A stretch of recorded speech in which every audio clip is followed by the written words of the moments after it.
年年，年年，你在哪儿？娘亲，年年，我的乖宝，你什么时候醒的？醒了之后去了哪里？怎么乱跑呢？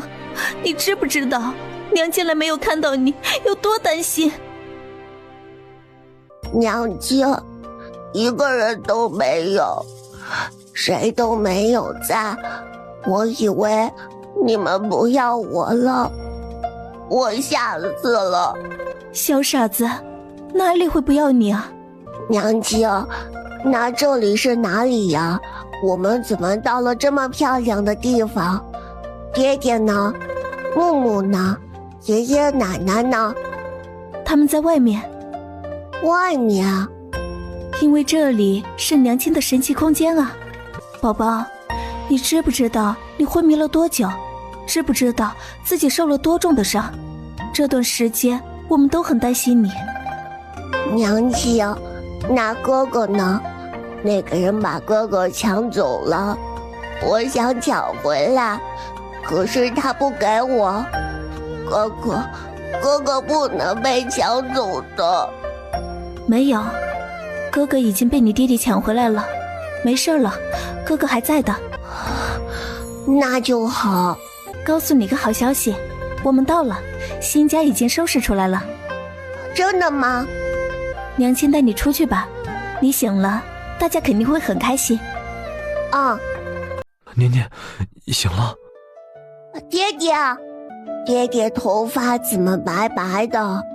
爸爸，仔仔，你醒了。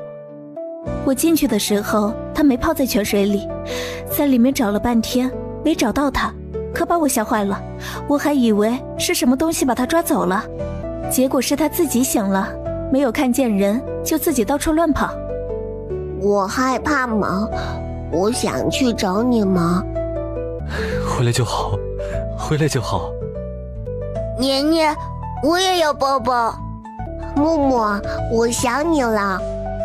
我也想你，我每天都在想你。你不要哭，我没有死掉的，我活过来了。年年，来给爷爷奶奶抱抱。爷爷奶奶。年年，怎么突然变得这么白？好像比以前还好看了。我一直把它泡在泉水里，泉水可是好东西，自然会把它养得又白又嫩。我咋白花花的呀？爹爹，白头发，为什么？爹爹也不知道为什么，睡了一觉头发就白了。不过你娘有神仙水，很快就能好，别担心。真的已经变黑许多了。你回来了以后每日都要监督我，好好擦神仙水，喝神仙水，好不好？是不是因为担心年年才变白白的？乖宝，你猜对了。所以为了让爹爹好起来，你可要看好他，监督他，任务很艰巨。好。楚长风揉了揉他的头，无声安慰。哭了很久，终于缓过来了。小家伙才好奇地打量着家里的一切。这里就是我们的新家了吗？对啊，和我们以前的家好像啊。这屋子虽然陈旧，比不上他们家已经新修的青砖大瓦房，可这房子里放着的家具和其他的乱七八糟的东西，和以前家里的一模一样，可不就是很像。打量完堂屋，他又跟着木木去看看他们的小房间。小房间变得更小了，但是里面的床、桌子和柜子还是和以前一样，好像什么都没有变。爹爹，哥哥呢？快点把哥哥给我。年年，爹爹已经把哥哥葬了，咱们不能一直把他背在身上。为什么要把哥哥埋掉？不是说好了吗？我们要和哥哥一直在一起。哥哥会害怕的。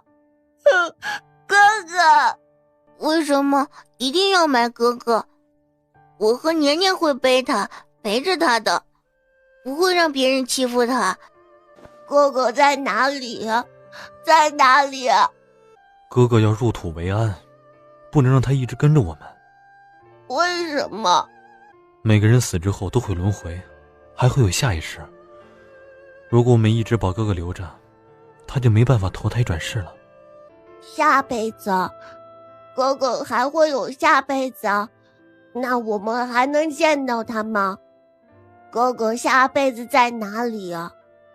我们也不知道，哥哥可能还是一个小娃娃，但他也有可能变成小蝴蝶、小兔子、小蜻蜓。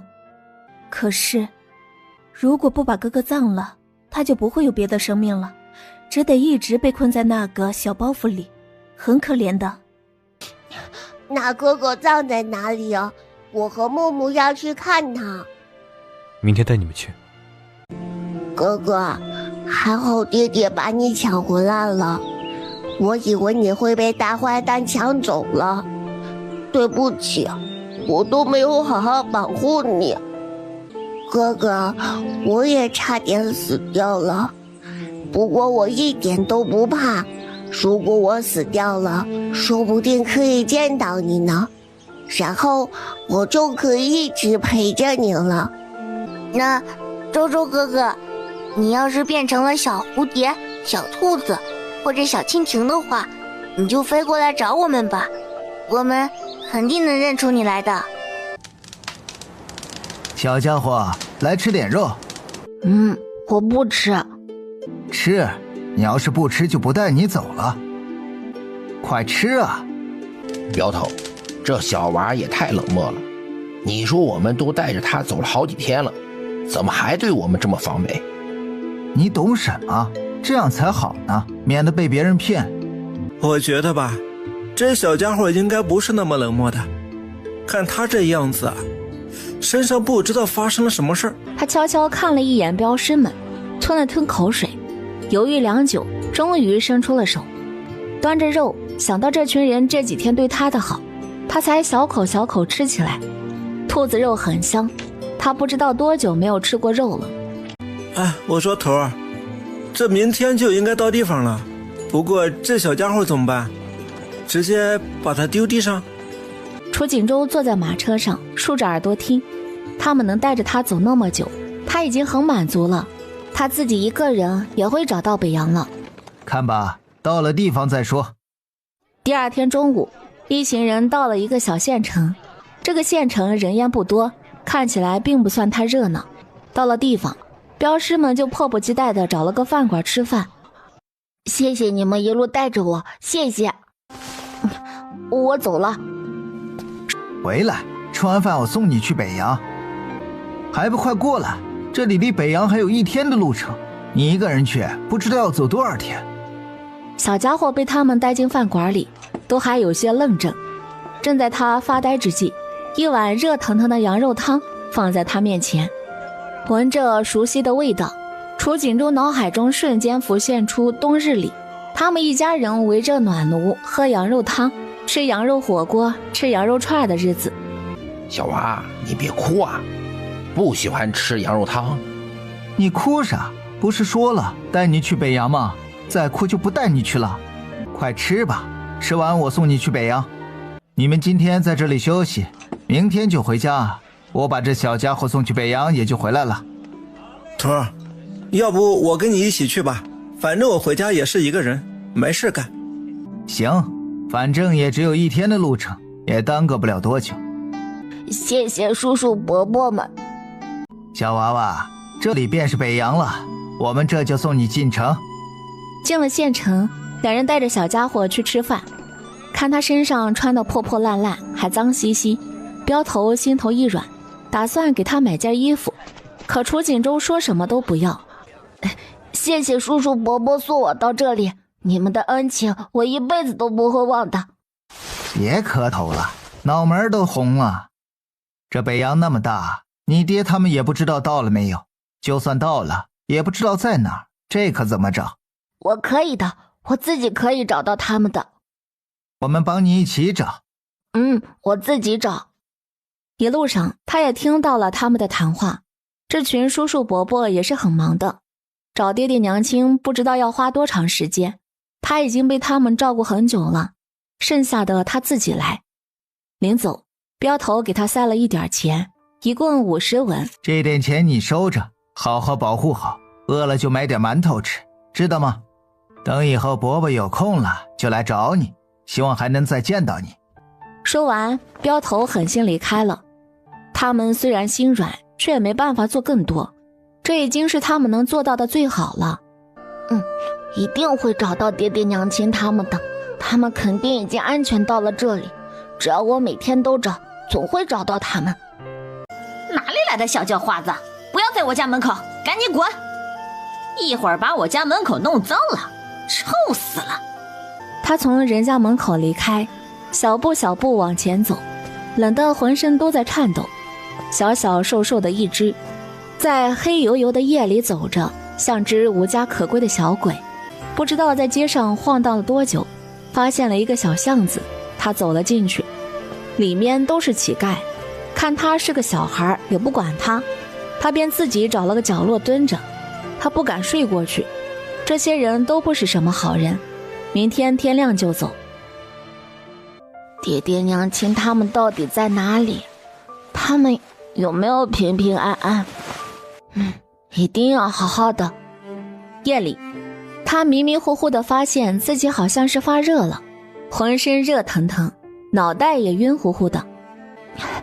只要坚持一下，扛过去就好了，没事的，没事的。天不知道什么时候亮了，巷子里的乞丐们纷纷起来，打算出去乞讨。看着像是快死了，万一死在这里怎么办？我们以后还得住在这里呢。走吧，出去的时候正好扔掉。死哪里不行，跑到咱们的地盘，真是晦气。楚锦州意识迷糊，被人拎着，也无法反抗。等他再次醒来的时候，已经是2天后了。请问您看见了一群中原来的人吗？请问您看见了一群中原来的人吗？请问您看见了一群中原来的人吗？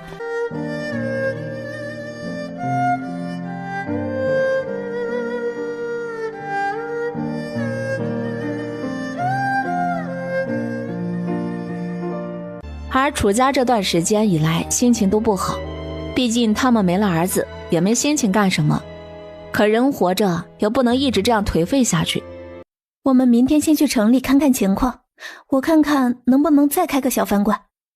这边吃的几乎都是牛羊，咱们要是卖菜的话，恐怕买不到太多的原材料。我先去看看吧，调查一下市场情况。楚笑和林真在旁边听着，自然也没有意见。小东西，你手里提的是啥？野兔啊？你从哪里弄到的？把野兔给我们，快点儿，别逼我们揍你。楚锦州知道好汉不吃眼前亏，咬了咬牙，心疼了一瞬，还是不情不愿的将野兔子递了出去。你们想干什么？这是我的宝，这个不能给你们，我的野兔子都给你们了，你们把我的挎包还给我，你们还给我。这边的庄稼和蔬菜很难长起来，也就只能种点黄豆之类的东西。这个我早就知道，就是因为这个原因，所以我们更有优势。你忘记了，我们可是有灵泉水的。你们也看见了，这边全部都是牛羊肉，蔬菜好像都卖得不便宜。以后咱们不仅可以开饭馆，也可以卖蔬菜。大家点头认同，甚至空间里种的蔬菜长得特别好，他们一家根本吃不下那么多，已经给张家和李家送了很多了。甚至和楚长风时常去空间里将长好的各种蔬菜摘了储存起来，再接着种第二茬。两人还把空间里的柠檬树、车厘子树和油桃树都移栽了几棵到院子里。哎，我说小娘子呀，你们怎么种树呢？听说还是果树，这些树啊是长不起来的。我们这边呢，能生长的果树是有限的。你们天天这么种树，万一之后长不起来怎么办呢？大娘，谢谢你提醒我，不过我以前种过，很多贫瘠的土地都种出来过，我先试试看，不行就不行。沈芷决定开个炒菜馆，他们家这么多的蔬菜，还有其他人从来没吃过的蔬菜，这边还能买牛肉、羊肉，猪肉也有，原材料不是问题。楚长风和他在县城里转了2天，终于租到了一家不管是位置和面积都挺不错的商铺。这边除了蔬菜，其他的东西都比临河县的价格低，倒也不错。是啊，就是气候不是那么好。虽然属于北域，但北洋的气候已经算是不错了，周围是草原还有河流。这边没有临河县过得舒服，你习惯吗？会不会难受？现在不是追求舒适的时候，咱们能好好活下去就已经不错了。我只希望战争不会波及到这边。租好了店铺，第二天楚家一家子就开始收拾打扫。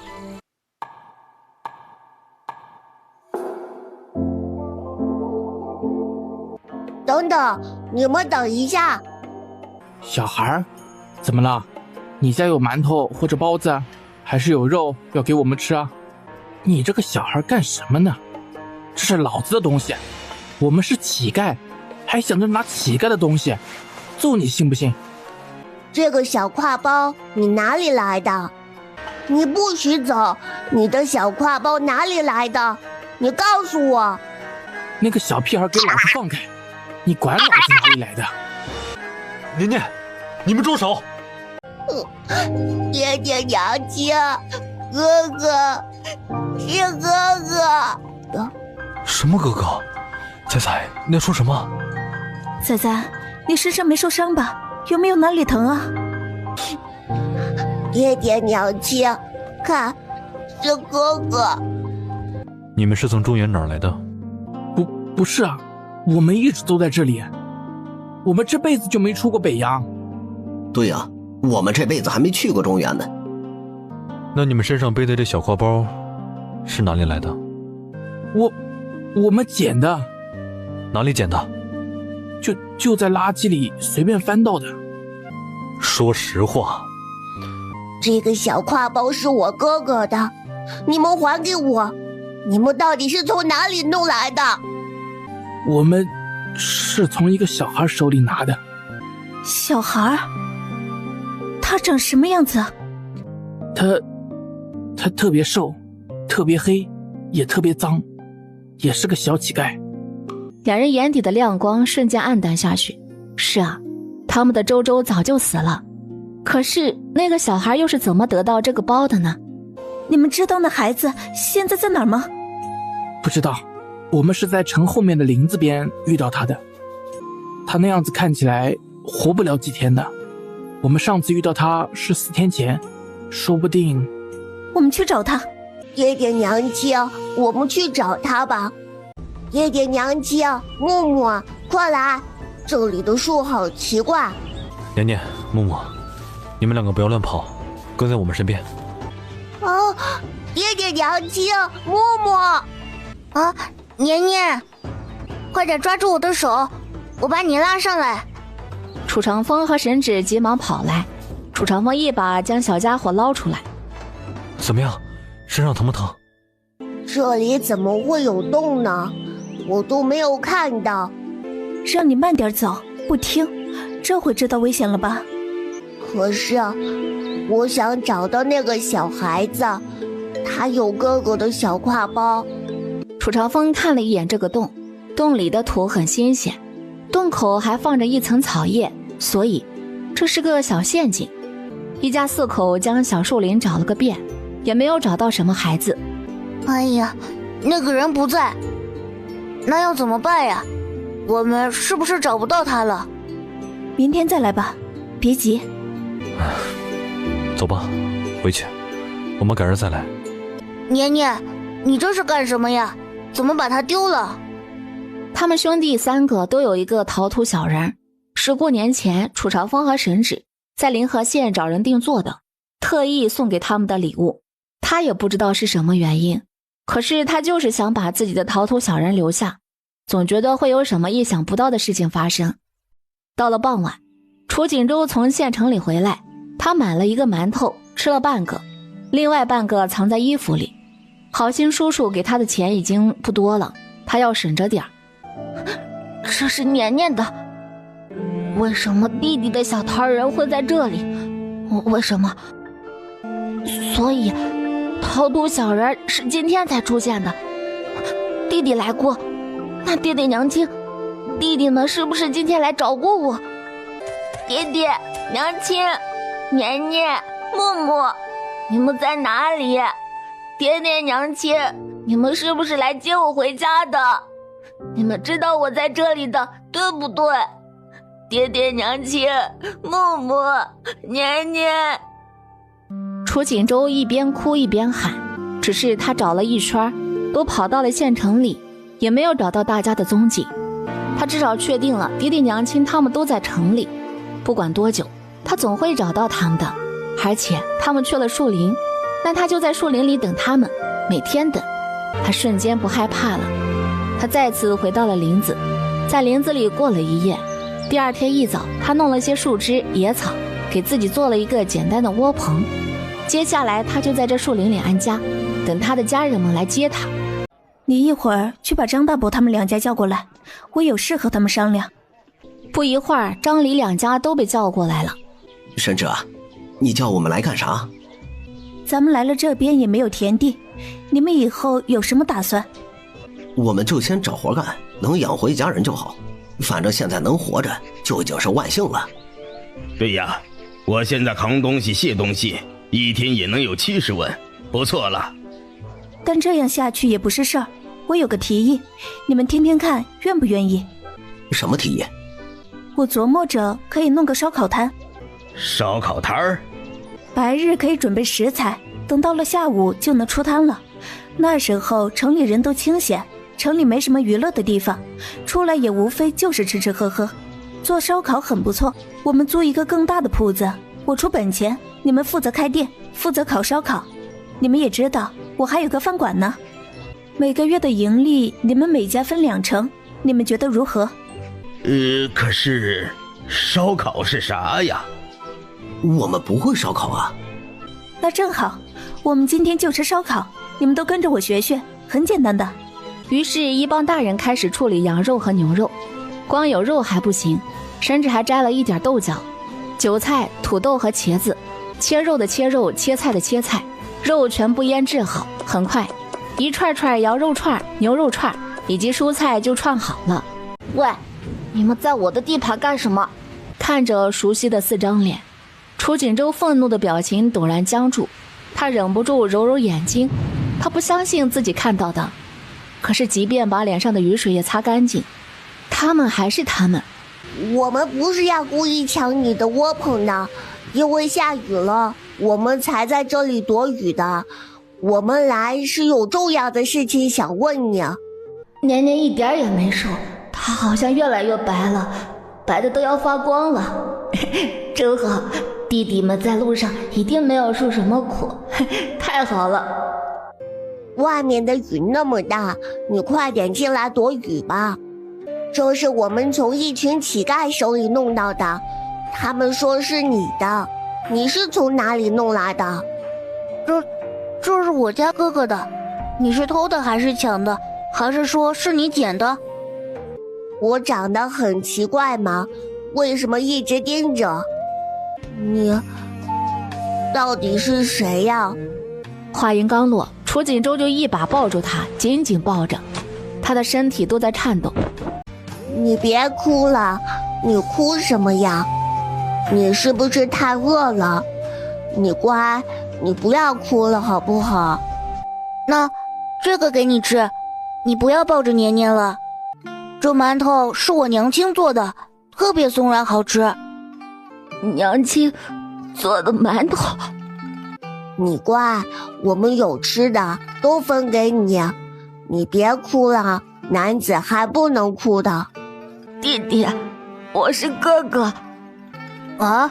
什么哥哥呀？你不能喊年年弟弟，年年他只有一个哥哥。年年，我是哥哥。楚景年眼眸猛地颤了颤，他不敢置信地捧着楚锦州的脸仔细看，很快就在楚锦州右边的耳朵上看到了一颗痣。哥哥，哥哥，你是周周哥哥对不对？是我。周周哥哥，哥哥。年年，我没事儿，勉强把两个弟弟哄好。楚锦州才开始打量他们的新家，新家看起来和他们以前的家没什么区别。哥哥，哥哥，弟弟。不知不觉3个小家伙就这么躺在床上睡了过去。楚锦州很久很久没有在床上睡过了，他感觉自己好像飘在了云上，舒服的浑身都软绵绵的。楚锦年和默默醒过来的时候，楚锦州还睡得很沉。年年，哥哥回来了，爹爹和娘亲他们肯定很高兴。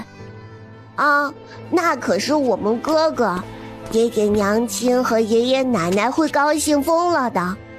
默默啊，一会儿他们回来，我们不要告诉他们哥哥是哥哥，我们就说哥哥是我们捡回来的，逗逗他们。可是他们肯定可以认出哥哥的。哥哥瘦了那么多，长得和以前一点都不一样，我都看到了在耳朵上的小痣才认出来的。我觉得他们应该认不出来。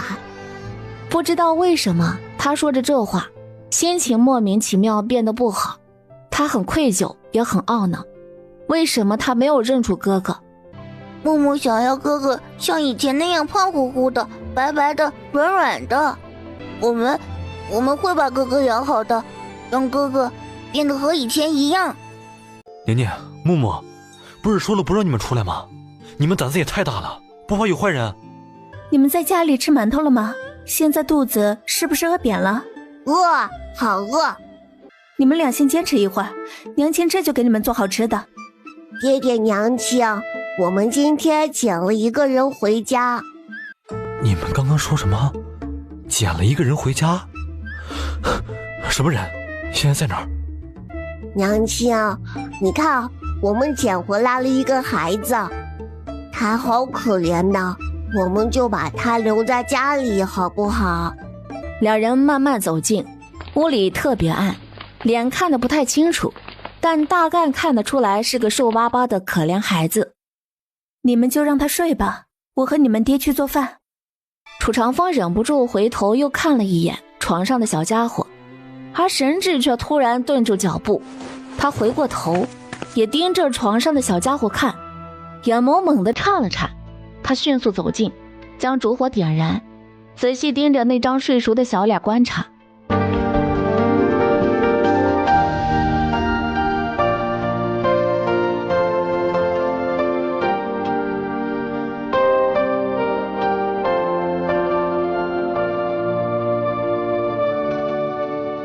爹爹娘亲，你们从哪儿把他找回来的？是他自己找回来的吗？不是，我们跟着石头哥哥和牛牛哥哥悄悄去了那片树林，然后就遇到他了。楚少峰表情僵硬，为什么没早点去？如果每天都去，肯定能早点找到他。周周，这是我的周周。芝芝，这是怎么了？长风欺负你了？爹娘，我没事，我就是高兴。高兴的事儿怎么能让你哭呢？他欺负你，你就告诉我们，我们给你撑腰。娘，真的没事，你们别担心。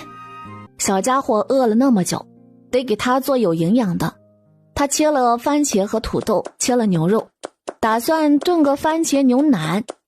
把牛肉焯一下水，锅里留底油，加入冰糖，炒至冰糖融化后，将牛腩倒进去翻炒上色。他家的周周还喜欢吃鱼，可是这里没有鱼，也买不到。垂眸思索了一会儿，他猛地抬头，他怎么忘了空间里有啊？芝芝，还要做鱼吗？要做。可是今天炖了这么多的牛肉，应该够吃了吧？还有蒸蛋，而且你不是说还要炒个青菜吗？今天高兴，多做点儿。俩人眨了眨眼，不明白有什么高兴的。楚笑帮忙把鱼都处理干净，神指将鲫鱼煎至焦黄，倒入开水炖鱼汤，草鱼直接切片，做了一份番茄鱼片。这时牛腩已经炖得差不多了，把土豆下进去，炖得软烂，再加盐、五香粉调调味儿，这一大砂锅的番茄炖牛奶就好了。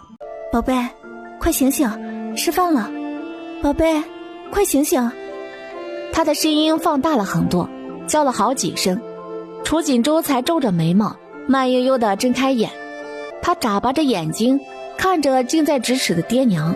他圆溜溜的大眼睛很快染上一层雾气，嘴巴一下子瘪了起来，眼泪像是小河似的流淌出来。楚长风和神芷也跟着哭，年年和木木也哭得一抽一抽的。宝宝，我的乖宝宝，我的乖宝宝回家了，回家了。宝宝，对不起，爹爹没有保护好你，对不起。爹爹，娘亲，我想你们不要走，要一直在我的梦里。爹爹娘亲，我想你们接我回家好不好？我找不到你们，怎么都找不到，我好饿，我好冷，爹爹娘亲，我害怕。乖宝宝，对不起，回家了，真的回家了，以后我们再也不让你受苦了。爷爷奶奶，我想你们。小娃娃，你是哪里来的？娘，你再看看，你仔细看看，这到底是谁？这孩子长得好像有点像……你们是打算以后把这个小家伙放在家里养吗？他知道他们可能是因为这小家伙长得像周周，所以就想养他。那就养着吧。爹娘，他就是我们的周周啊。爷爷奶奶，这就是哥哥。哥哥，快点和爷爷奶奶说呀，你是哥哥，是周周哥哥。楚锦州懵懵的，他望着弟弟，后知后觉地想起了今天发生的一切。这不是吗？不是吗？我是回家了，这里是我的家，爹爹娘亲和爷爷奶奶都不是假的，是真的，都是真的。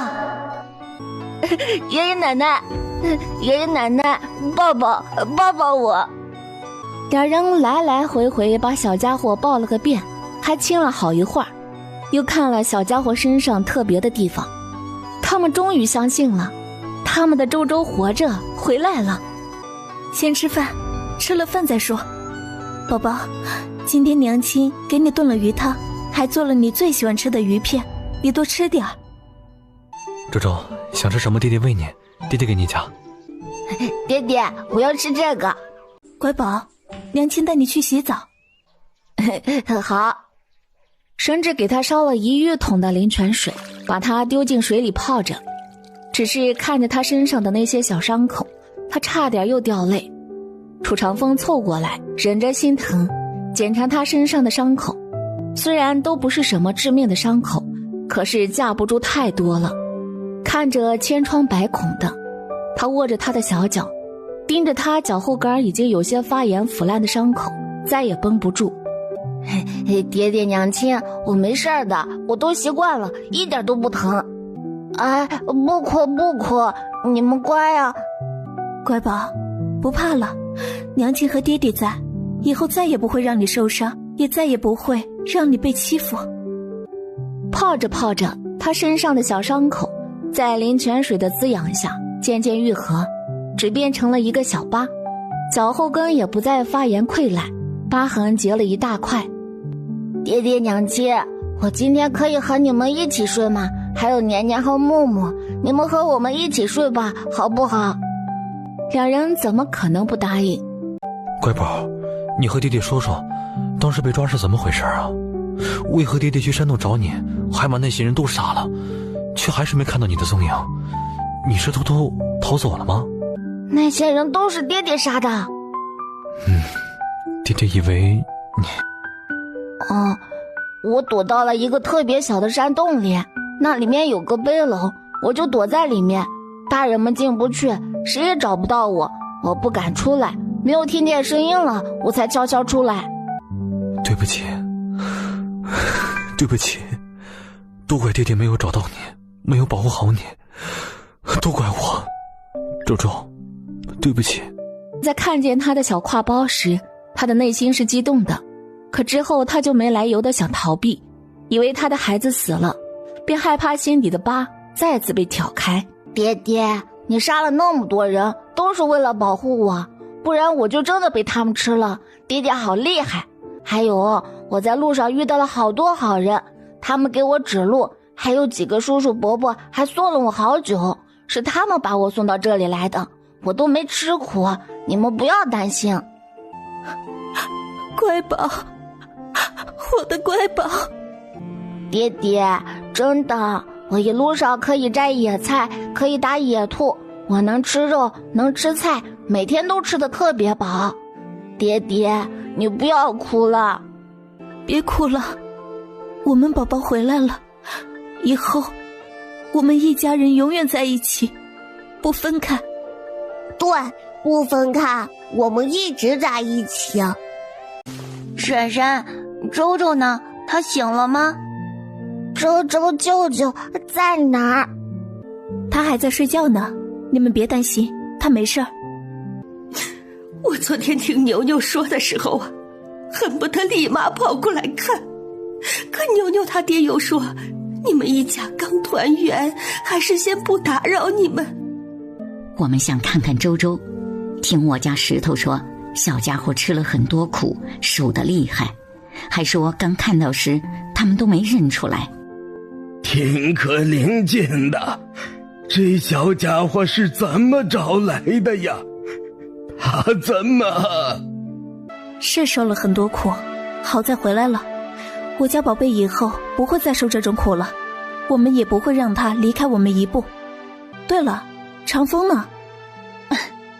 他一大早起来就说要去买羊肉回来炖给周周吃，现在估计也该回来了。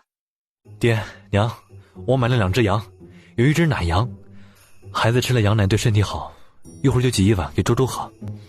另外1只羊也不错，肉质很嫩，周周肯定喜欢。你还买了2只羊？不多，给周周和年年他们喝羊奶，还有给周周吃羊肉，2只羊正好啊。成，这只羊留着，我琢磨着什么时候宰给崽崽们吃。你现在先挤羊奶，我一会儿烧点给他们喝。好。望着他脸上灿烂的笑容，神志心脏颤了颤。这一瞬间，他觉得他们这个家终于完整了。爹爹，娘亲做鱼了吗？是酸菜鱼吗？是鱼汤面，你们多吃点儿。好好喝。哥哥，你最喜欢吃鱼，你要多吃一点。吃面条也要把羊奶给喝了。娘亲，喜不喜欢？是不是你喜欢的味道？是，最好吃了。吃了早饭，原本应该是要去饭馆里忙活的，可神志一点也不想去。无所谓，饭馆现在一点也不重要，他现在就想和他家的周周待在一起。楚长风更是如此，今天天气好，温度也好，两人索性烧了2大浴桶的灵泉水，给家里的3个小家伙和小宝洗澡。哎呦哎呦，爹爹，你轻一点，我疼。年年，你前天才洗的澡的，怎么今天就这么脏了？你看看，搓了好多泥。因为我昨天找哥哥了呀，去树林里了才脏的，而且我可是大功臣，是我带着大家去找到哥哥的，是我，不信你问木木。哦，是的，多亏了年年带我们去呢。好了，给你嘚瑟的，知道你是功臣，不过你太脏了，必须搓。哦，洗完了澡，楚长风和神指带着小家伙给院子里的花花草草和果树浇水。娘亲，树上挂果子了，是桃子，还有一串一串的小果子。哇，那我们很快就能吃桃子了，到时候还能酿果酒。看看结的多不多？多，有好多好多，说不定我们都吃不完。到时候我们周周多吃几个。哦。小家伙抱着楚长风的脖子，盯着树木看了看，随意的低下头，不知看到了什么，目光一滞。周周，怎么了？抱着爹爹的头不放。爹爹，你怎么有白头发？有好多。爹爹，这是怎么回事呀？为什么有那么多？你以前没有白头发的，爹爹。没事儿，爹爹没事儿，只是多长了几根白头发而已。喝点你娘亲神奇的泉水，很快就好了。爹爹，你不要骗我，我没有在你们身边，你们到底怎么了？没什么，路上危险，爹爹太焦急才会这样。爹爹的头发为什么变白了那么多？你们两个不要骗我，到底是怎么回事？因为我们都以为哥哥你死掉了，爹爹找回来一个小孩子的骨头，他们以为是你，后来娘亲把骨头火化了，就把骨灰放在小盒子里，一直都是我和木木保管，后来就遇到了坏人，他们想把骨灰抢走，还用刀插进我的背里，我都快死掉了。伤口呢？伤口在哪里？你现在好了吗？还疼不疼？我好了，娘亲把我放在泉水里泡了好久好久，然后我就好了。哥哥，你就放心吧，年年好了，爹爹的头发也会恢复的。你怎么那么可怜？他们想抢走哥哥，我才不给他们，有本事在我尸体上踏过去。胡说八道！晚上神只烧了灵泉水，楚朝风几乎是每天都要用水洗头。今天又到了时间了。娘亲，我来，说好了要让我来的。年年，我来。爹爹，这样可以吗？这样疼不疼？不疼，一点也不疼，很舒服。娘亲，爹爹的头发还有多久才能好呀？快了，别担心，每日坚持就会好，受伤了都能治好，白头发也不是什么难事。爹爹娘亲，我们接下来要做什么呀？也要做鸡公煲卖吗？我们做菜。那我去给你们帮忙。不行，等你什么时候变成了以前白白胖胖的模样，再去店里当招财童子吧。娘亲，你别看我瘦，我很厉害的，我可以给你们帮忙。一会儿带你们去饭馆，你可以去看看咱们家饭馆是什么样的。嘿，好。到了小饭馆，楚锦都看了一圈，这个小饭馆只有他们以前的鸡公煲店一半的大。神芷如今只想着安安稳稳过日子，也不想太苦太累，只要一家人在一起，他就满足了。爹，娘，这是怎么了？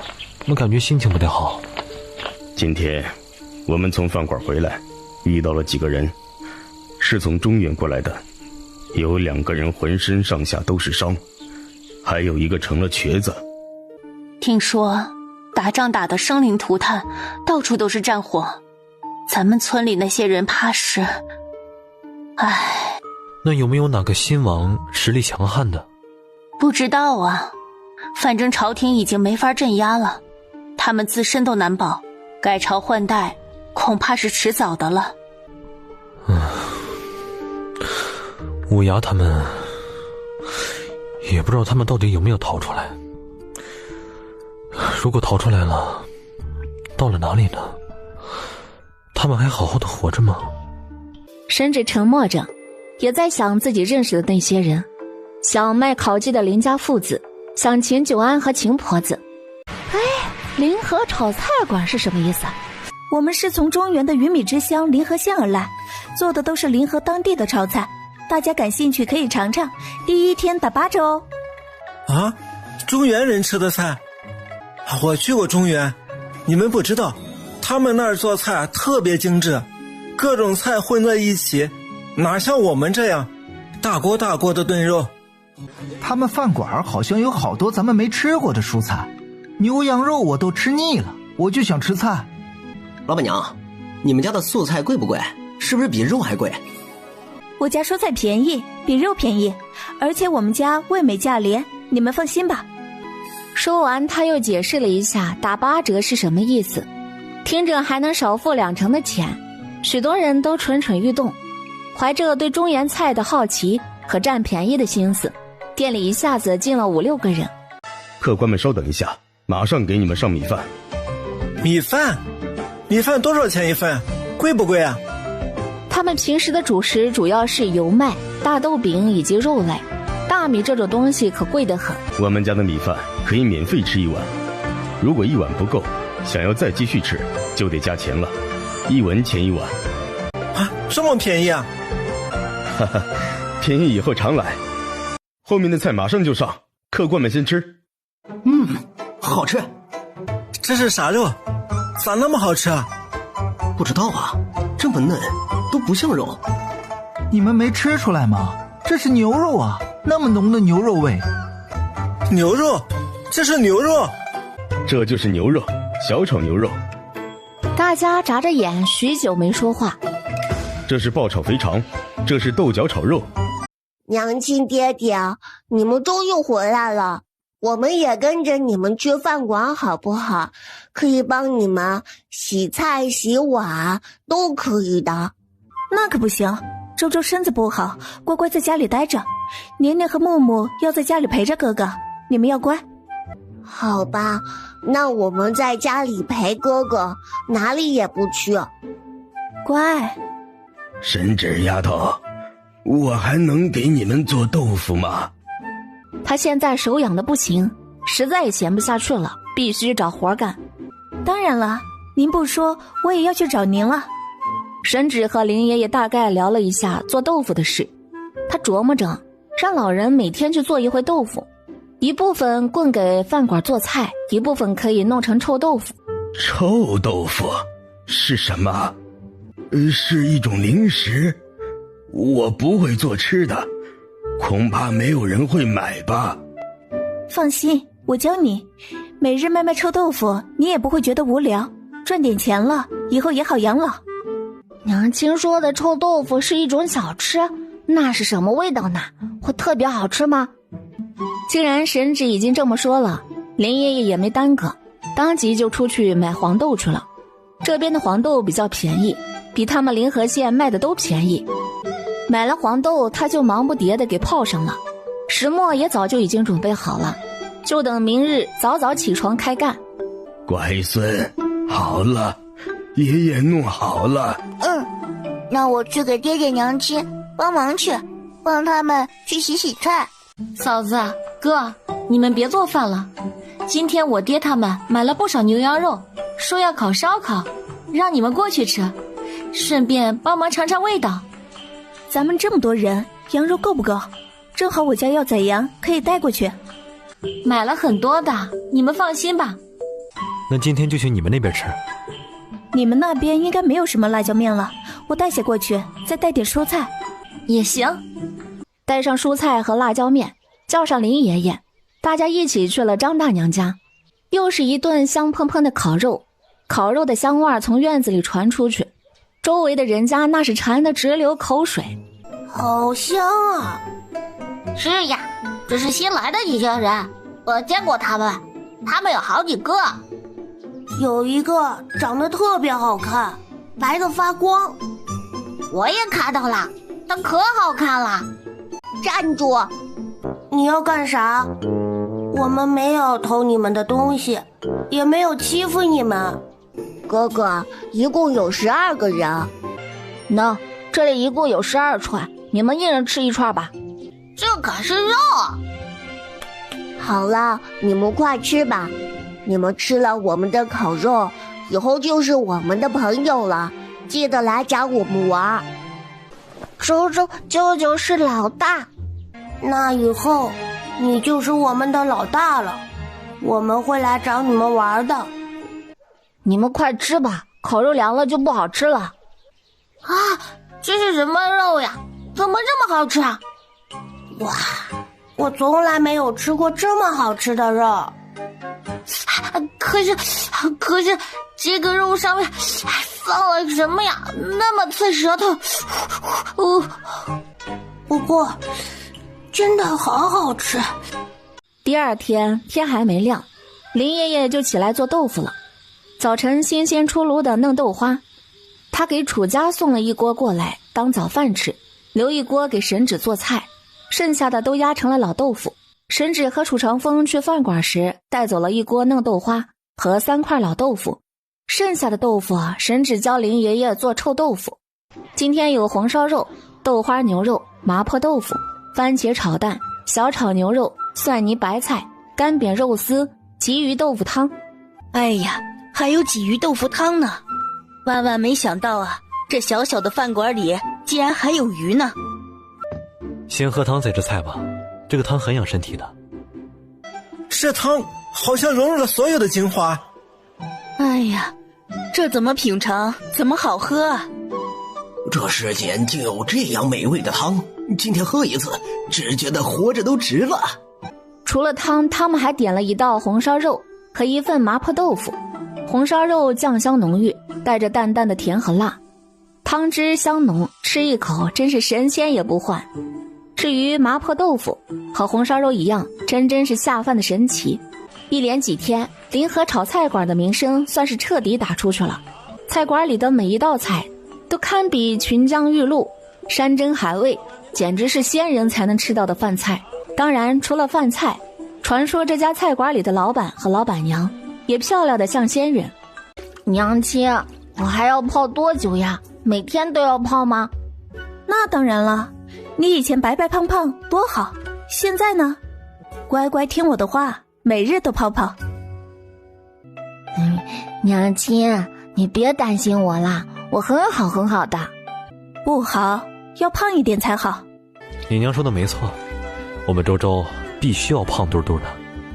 爹爹娘亲，我和你们商量一件事儿，就是明日阿图和阿北要跟阿图的哥哥去放羊，我和弟弟们都想去，我们可以去吗？就在城外的草原上，一点都不远的，而且放羊很安全的。阿图和阿北几乎每天都要去。其实我们不去也可以的，反正我们在家里也可以，也很好玩。去吧，不过要看着点弟弟们，特别是年年，他一溜烟就跑没影了，可要把他看紧了。年年咋了？要看着年年。呼呼，年年只是在院子里洗澡，一会儿没在，你们就要开始讲我的坏话了，让我逮着了吧。哎呦，我的小祖宗，赶紧把你的衣服穿上，谁说你的坏话了？现在不承认了。你明天还想不想和哥哥们跟着阿图阿北去放羊啊？哎呀，我才没有听到呢，我什么都没有听到，你们怎么可能说我的坏话？你们最喜欢我了。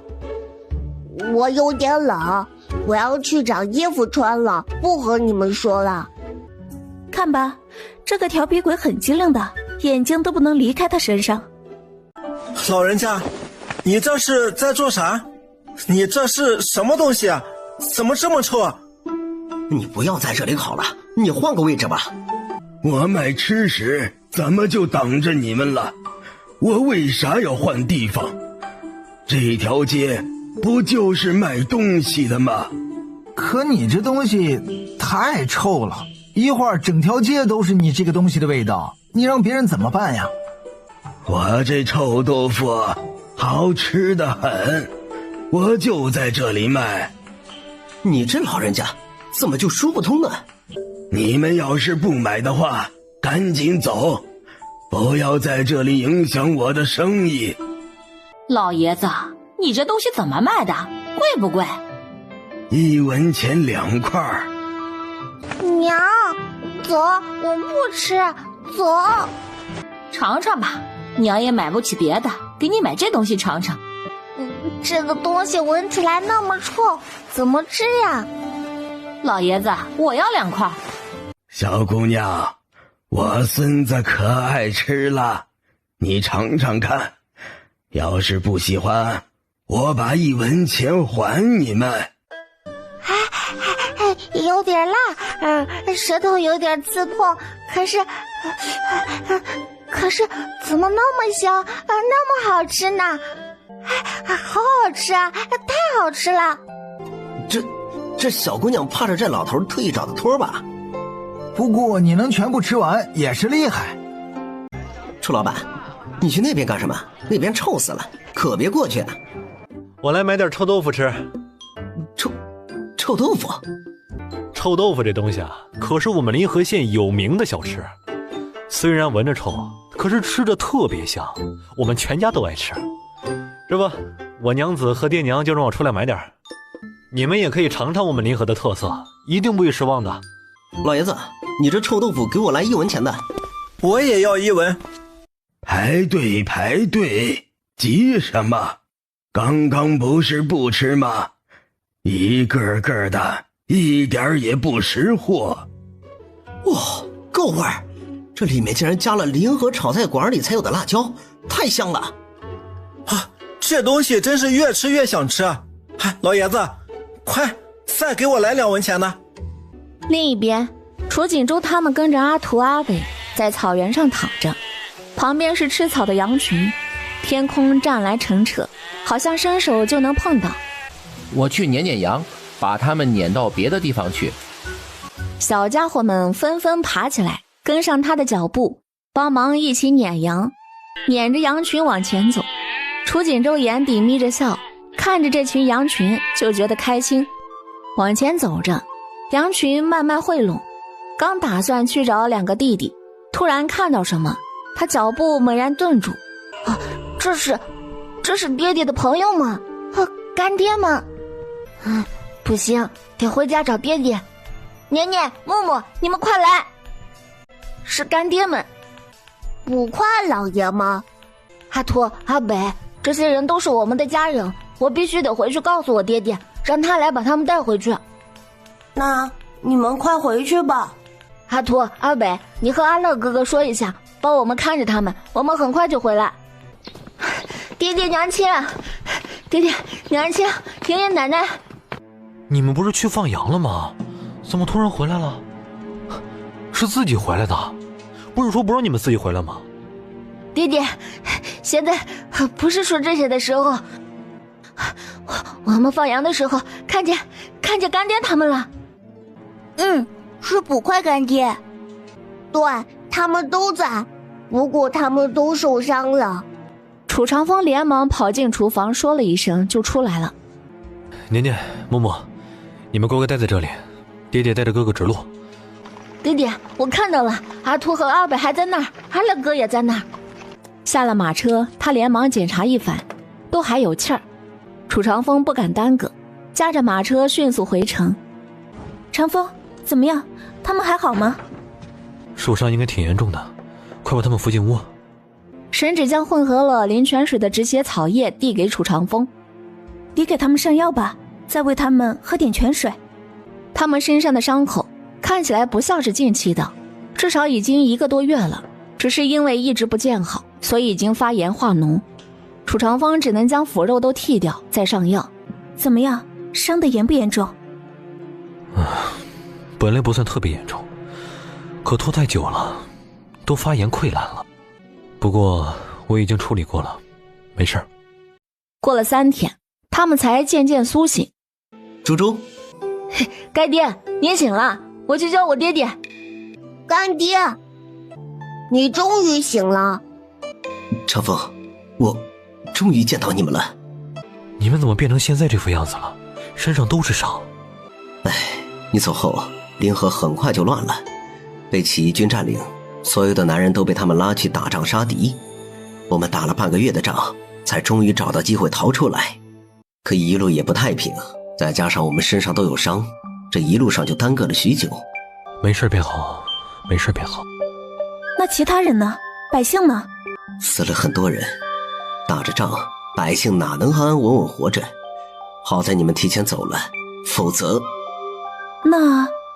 那县城里的秦家呢？他们可是县城最富裕的人家，应该没事吧？在这乱世，钱也没什么用。叛军占领临河的第1天，就把城里有名的富户都劫了，他们能活下来都不错了。别说咱们县城了，就连府城的首富沈家都被叛军洗劫一空，府里的人几乎都死了。无涯，你们好好养伤，既然来了，就安全了。五牙说秦家没了，府城的首富也没了，那秦九安，怕是……你担心他？他才13岁，就一个半大孩子，要是出事……唉，生逢乱世，咱们想帮他也没办法，只能希望他平安吧。楚长风，这世道真的好乱啊，怎么就不能太平些？这场仗啊，怕是还得打很多年。好在北域离得远，他们的战争打不过来。我希望我的崽崽们可以健健康康、平平安安长大，不想他们再出事了。不会的。五牙几个人养着伤，而张大伯他们已经把烧烤店打理好，大家在一起选了个日子就正式开店。你们这是烤的什么肉啊？这么小？嘿嘿，我们烤的这是羊肉串和牛肉串，店里还有其他荤菜素菜，荤的一串2文钱，素的一串1文。